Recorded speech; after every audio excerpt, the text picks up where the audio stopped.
Yeah. Thank you for taking a ride on the Freedom Train podcast series. I am Joseph, he's Patrick, and he's Jay, and we keep it funky every week here on the Freedom Train podcast series. If you don't know, now you know. Remember, the Freedom Train is brought to you by PAX Inc., CTSINC, and PAX Inc. is a black advocacy organization aimed at developing the black community to its maximum potential through a focus on economics and education with a trace of hard work, honesty, and integrity. For more information, make sure you visit www.paxinc.org. That way you can go to the website, learn more about the organization itself, learn more about the members, click on the different tabs. That way you can learn about the different components of the organization. Make sure you click on one specific tab that says the code, so you can learn about the codes of conduct that PAX Inc. have created for Black America. And then peruse through. You will also see a tab that leads you to the educational materials where you can learn more. It's like a digital library of educational materials, black history, culture, politics, all those things that you can learn about Black America. And once again, the website is www.paxinc.org. While you're online, make sure you visit our Freedom Train website at www.freedomtrainradio.com. We have a host of new shows. Make sure I'm going to give you the weekly lineup. Every Monday, you are going to get The Fix, the sports podcast, hosted by myself, and you will get a live broadcast of Office Hours with Professor Carlton Jones and Erica Tober at 9:30 p.m. Eastern Standard Time. Every Wednesday, you will get the Freedom Train podcast series. Every Thursday, you will get Lessons from the Screen, which is the new show hosted by Patrick. So, and we have some more shows that are going to be coming up. Tea Time, Black Women Talk is going to be coming up, and Jamie's new show is going to be coming up very soon. So I'll let Jamie talk about that. Jay, go ahead, tell them about your show, Jay. Hey, man, you put me all on the spot in the first day of the show. Now, we got a little something coming at you. It's already in the works. The game plan is down. Just tweaking a few things, and once we get that timing, man, it's coming right at y'all. So it's coming. It's coming. Well, okay. Mr. Vague. Yeah, you got to be vague, man. You got to keep guessing a little bit. Mr. Vegas. Pat, what's up? Tell them about your show. Pat already out. Pat, matter of fact, Lessons from the Screen is, you can catch the first 2 episodes on our website, and you can, it's on our YouTube channel. So you subscribe to our YouTube channel. Make sure you subscribe to iTunes or Google Play, because the first 2 episodes of Lessons from the Screen is on there. But Pat, for those who don't know, tell them a little bit about your show, man. Well, Lessons from the Screen is a show where we give people a short synopsis of what any particular thing is about. It could be a documentary, it could be a document, anything that you can get from a screen, which in this day and age is damn near everything. We give you a short synopsis of what it is, and then we give you some lessons that can be used, can be pulled from that to help the black community better itself. And then, you know, we end it all off by giving you a location or a place where you can go and watch it or read it or have access to it for yourself. So it's short. It's only about 22 minutes. That's to account for the future sponsorships and commercials. So yeah, it's every Thursday. Yeah. And like I said, remember, follow us, follow the Freedom Train Network on Instagram, follow the Freedom Train on Instagram at Freedom Train Network, follow the Freedom Train on Twitter at Freedom Train Net. Like I said, like our Freedom Train Facebook page, subscribe to us on YouTube, subscribe to us on iTunes and Google Play. You can also subscribe to the Office Hours with Professor Carlton Jones and Erica Tober on iTunes and Google Play. The Fixed Sports Podcast is on iTunes and Google Play. Lessons from the Screen is on iTunes and Google Play. And, of course, the Freedom Train Podcast is on iTunes and Google Play. So the network is coming straight at you. So put your 3D glasses on. All right, so today we got some topics for you.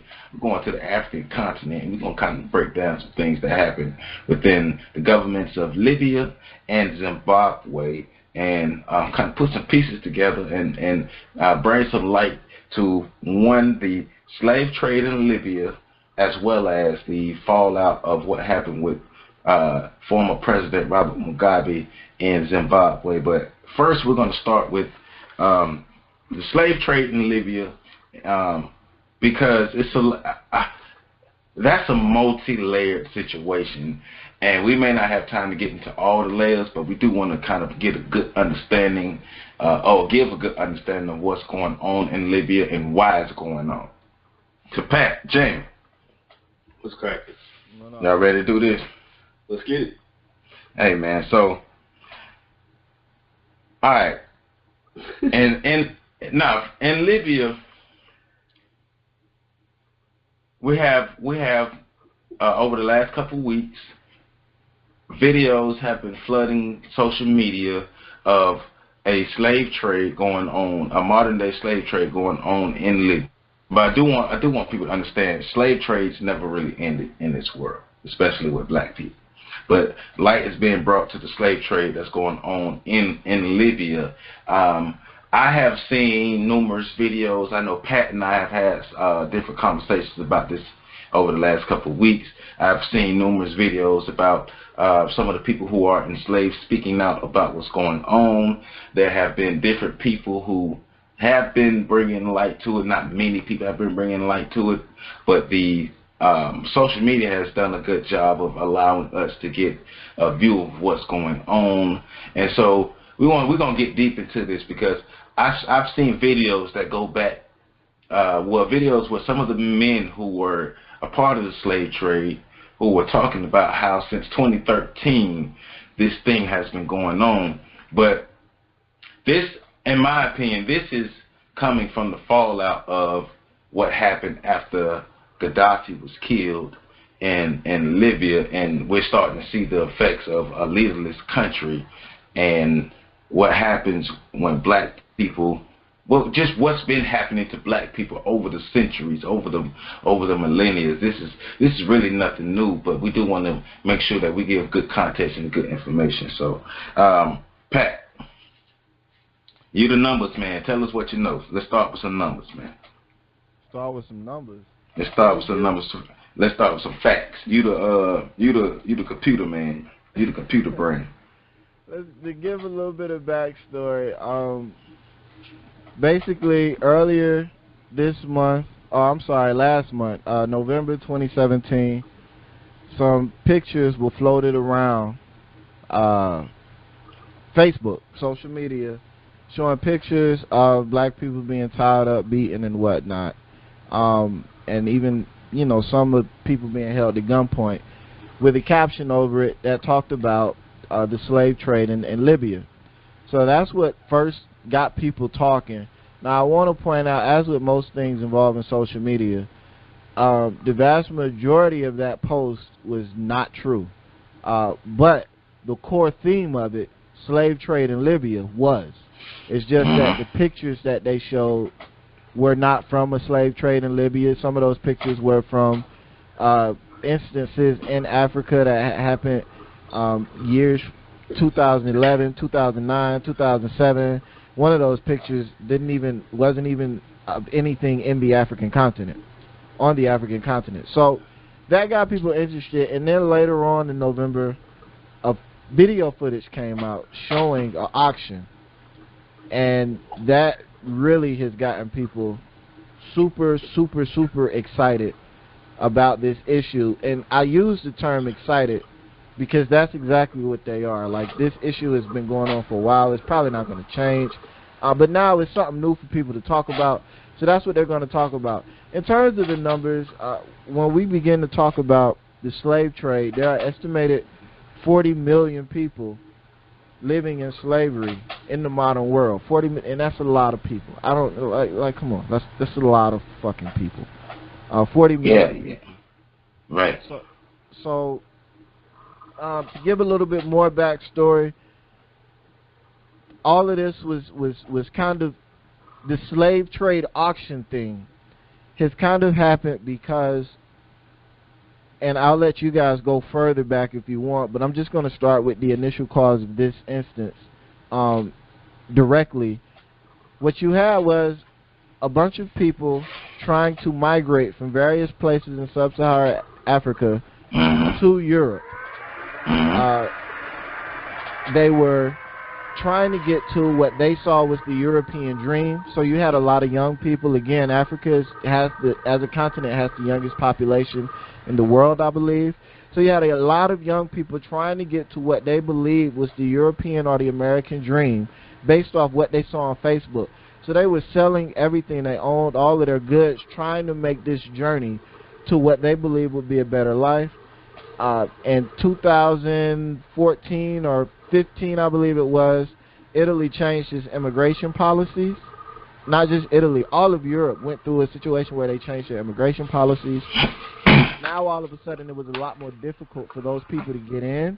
The smugglers that were smuggling them in began charging higher and higher rates, and all of a sudden these people couldn't afford to be smuggled into Europe or be smuggled out of Africa even.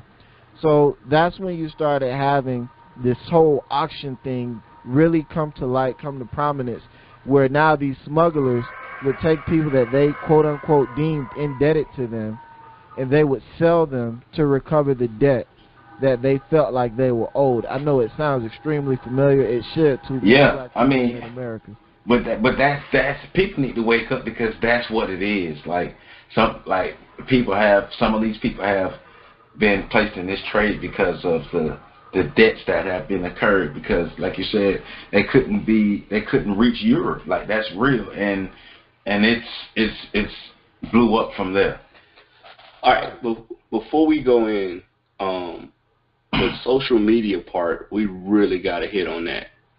Pat said something, and I think a lot of people jumped on this issue not fully understanding it. So that's why it's important that Pat is giving this timeline so people really understand what's going on there, because there is some misinformation. You just seeing pictures and thinking that's what's going on, and it's not the case. Right.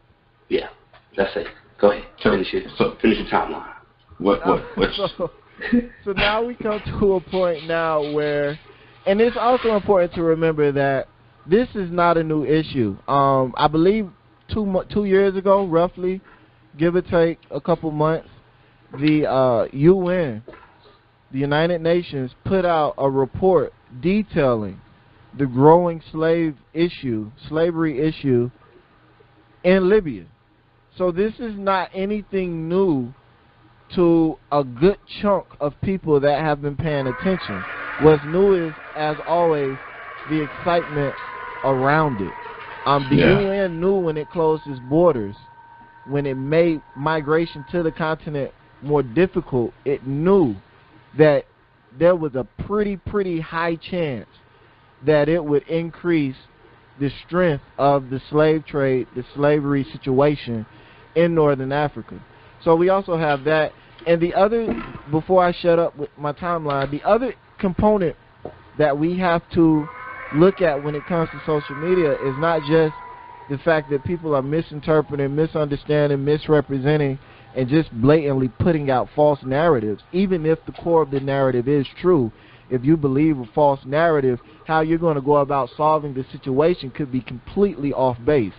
But the other component to that is a lot of these young people, and I've read this and heard this from several African activists, young scholars, and even several young people that have successfully made the journey into Europe. One of the things that they're looking at to gauge their freedoms and their state of happiness is social media itself. So they can get on the Facebook and they see people talking about how awesome their life is, how this their life is, how that their life is, and all of the different things they can do and they can want to do and they should do. And they begin to internalize all of that, and they begin to look around at their surroundings, and they begin to think, well, I should be able to do that too. I want to do that too. And so that's spurring a lot of it. So social media is spurring a lot of things on a lot of different ends, and that becomes a leg in and of itself, because we could talk about how social media is impacting young people all over the world, not just young people, but older people. But I also, when you mentioned the social media component, it made me think about that other component to the social media side as well. I don't know if that's something we talk about here. It's not really relevant, but it is an interesting component. So with that, I'll shut up with my timeline. We can go back further if you guys want to go back further to make the connection to Muammar Gaddafi. I don't want to monopolize or anything like that. So well, that's why I was going. That's why I was going, because, like I mentioned earlier, a country in disarray can go any way. You know, I just made that up, but a country in that's bars. Bars today, man. I know that's my inner side high. I'm letting that on me. But it's Gaddafi was killed in 2011. It's like when we were talking earlier, it feels like it was 2 years ago. Like, it really does feel like it was 2 years ago, because the assassination of him is so fresh in my mind. But that happened in 2011. The farthest back the information I've come across of saying people have been talking about this has been going back since like 2013, and now we see the depths of it now. And then reading furthermore, talking about the number of immigrants, people migrating from Libya and other North African countries trying to get into Europe, and when you're being denied getting into Europe, just like here in America when they are talking about shipping back thousands of Haitians back to Haiti, you know. And so it's something that's been happening to people from black people, African people, all type of people throughout our diaspora. These things have been happening, and like I said, slave trades have, especially in North Africa, in the eastern coast of Africa, those slave trades have not stopped ever. A lot of those slave trades have been going on for a long time. That trans-Saharan slave trade hasn't completely ever stopped. And so now, with the age, like you said, with the age of social media, we're now seeing more and more of what's going on. But it does go back to a country who doesn't have any stability in its government, because I'm reading reports and I'm hearing things that the government is talking about. It had no idea this was going on. How the hell you have this many people being trafficked in and out of your country and you have no idea what's going on? So it goes back to what I was talking about earlier before we started recording. See the video from the most unlikely source, which is Cardi B, and the way she said what she was saying, and because it's her, people not gonna listen.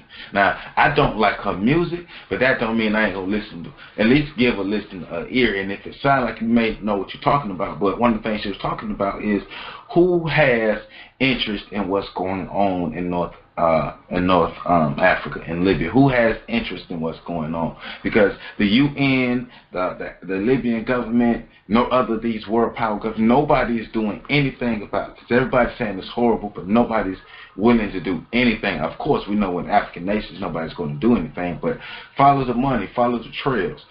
Who's benefiting off of this? Because these are the people that's allowing this to go on, and we can't sit around and just act like, oh my God, this is such a phenomenon. Shit like this been happening. Now it's time. I mean, we can use our voices and use our platforms to bring more light, but we have to do more. I feel like we need to do more than just bring light. I feel like that's one of the things we do in his day is be able to break it down so we can make sense of what the hell is going on. You know what I'm saying? That sounds crazy. You tell me. Oh, that makes sense. And it's you mentioned the Cardi B video, and Pat kind of tapped on the social media aspect of it.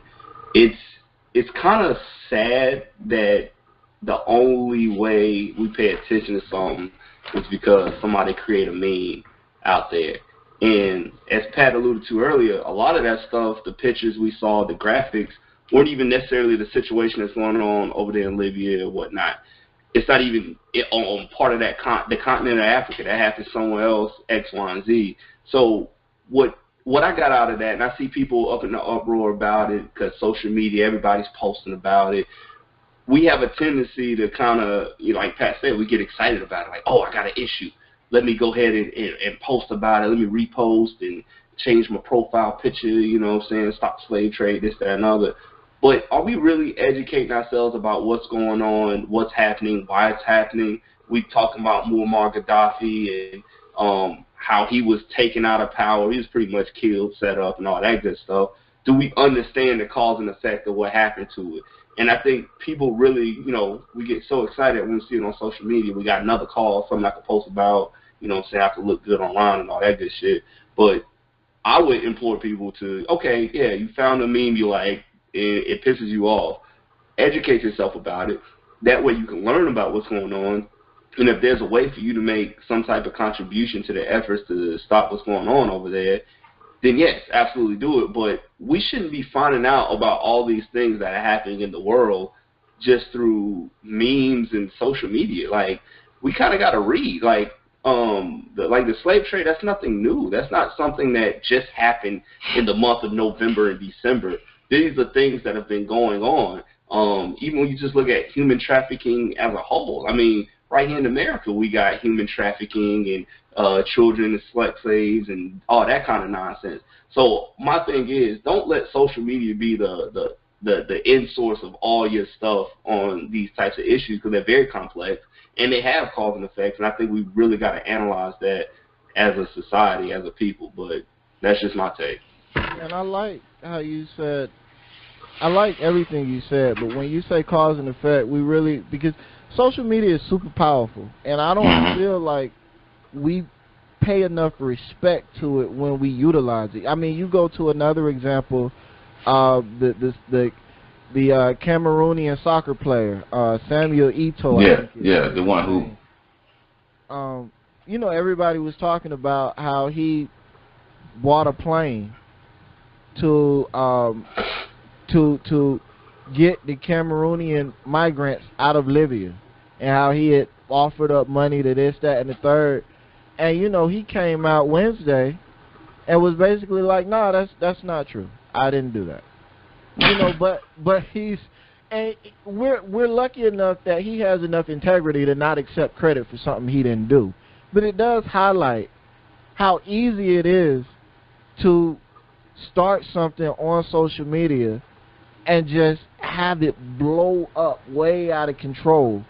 And even with, now I do want to go back to the Libyan issue, because the Libyan government, to a point Joe made, the Libyan government has denied the claim. Initially, they were denying that there was going on. And the interesting part of that was one of the sources that they used for their denial was a Donald Trump tweet that called CNN fake news. And they basically said, this is fake news. They're trying to discredit our country and destroy our reputation internationally. So, again, we get back to the power of social media. You know, where now an entire nation can use a tweet from the president to kind of just try to blanket an entire issue as being unfactual. So again, we get back to the amazing power of social media. And the Libyan government, as Joe pointed out, is largely a leaderless state. It's largely a failed state. It's been that way ever since Muammar Gaddafi was killed. They don't have a strong leadership. The country doesn't really have the ability to enforce the rule of law en masse all over the country. There are hot spots of lawlessness all over the country. You're looking at basically a failed state. It's a government that does not have the capability to really do anything other than issue statements. Right. Now, let me read all this. This is from gold.com. A CNN report last month brought slavery in Libya to wider prominence with grainy video footage confirming the first visual evidence. And we're talking about the power of social media. But it was not until Manchester United's Paul Pogba celebrated a goal in his comeback match against Newcastle at Old Trafford a couple of weeks ago that slavery in Libya forced its way into the general consciousness. Pogba crossed his hands and held them aloft and mimicked the man in chains. Many inside Old Trafford and indeed watching around the world were probably wondering what that signified. Thanks to Pogba's followers on Instagram, they basically cleared it up. But going back to the power of social media, on the other end, being able to actually use to get the story out, this young soccer player was one of the first to use that platform that he had to bring light to what was going on in Libya. Then you had other black soccer players around the world start doing it as well.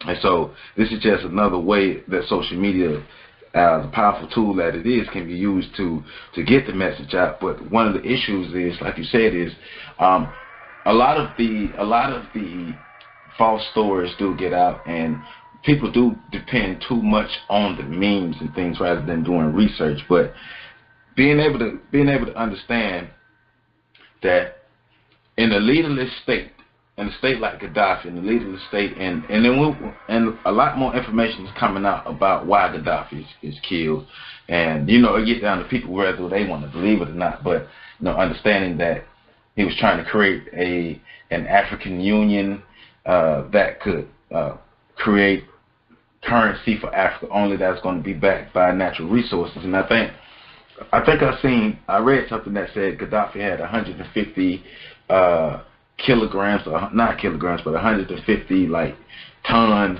of gold and things like that, and just the resources that were able to be backed up. And we know the history that America has and the West has of overthrowing factions that they feel will pose a threat to what they have going on. So to me it's worth looking at. It's worth everybody peering their heads in. And all right, we have to stop living up under a rock.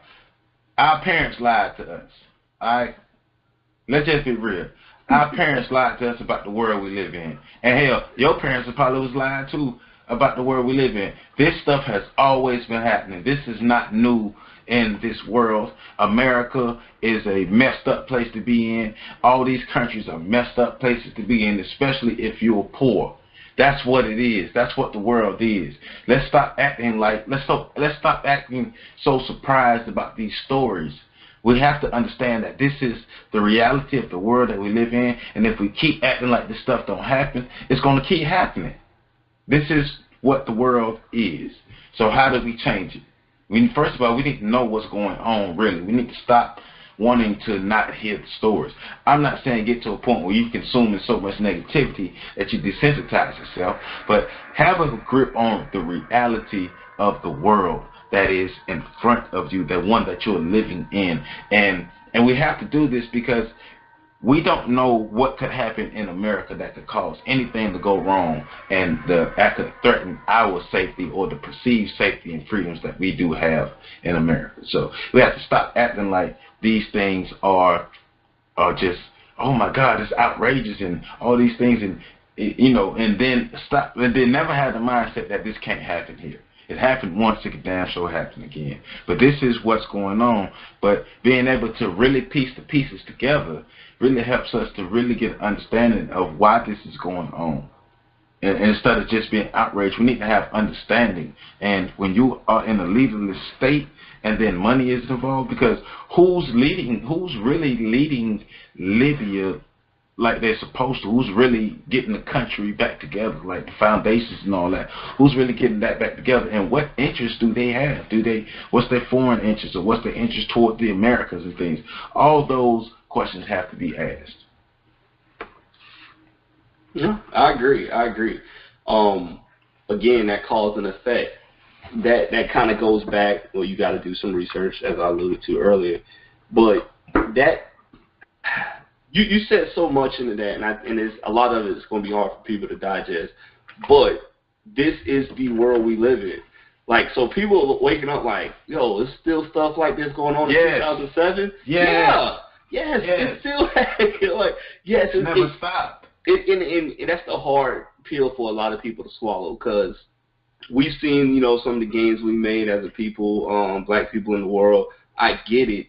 But you also got to understand, not everybody is getting those same gains. Not everybody's to that same level, degree, whatever the case may be. Those things are still happening. We see what we're going through right here in America as a black community. You don't think over there in Africa and other countries where they don't have the governments in place and stuff like that, or they're still being under colonial rule and things of that nature, that's still happening to this day in the continent of Africa. So people really gotta yes, it's happening. This is the world we live in. This shouldn't shock you at this point. And if it does, that just means you gotta be a little bit more involved in what's going on in current events. But I guarantee you, when it comes to what was that one guy that came out, that big ass thing, but we got it 2 years late. That Coney thing. Y'all remember that? Coney, that general guy that was killing all the people in Africa, we got it like 2 years late, and we started jumping on it, this, that, and the other. But what this shows you is that gap, or, you know, that void between us and the rest of the black world that's out there. And we got to kind of open up our minds, understand it's a lot of stuff going out there that we don't realize is happening right now in 2017. That's pretty much my point. This shouldn't shock